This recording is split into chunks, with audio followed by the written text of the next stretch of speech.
কর্পূর গৌরম করুণাবতারম সংসার সারম ভুজগেন্দ্রধারম। এই শব্দগুলো দিয়ে কাকে বোঝানো হচ্ছে জানেন? ঠিক বুঝেছেন, আমাদের মহাদেব, আমাদের শিবের সম্পর্কে বলা হচ্ছে।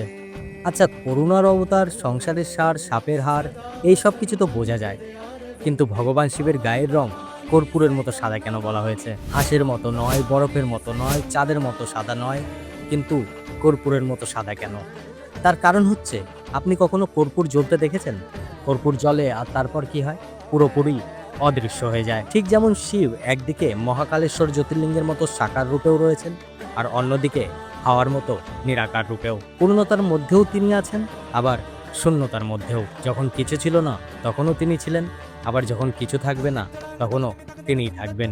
বন্ধুরা, ছোট ছোট প্রশ্নের পিছনে লুকিয়ে থাকে বড় বড় আধ্যাত্মিক রহস্য। আর সেই রহস্য জানতে চাইলে ফলো করুন ধার্মিক জ্ঞান বাংলা। হর হর মহাদেব, হর হর মহাদেব।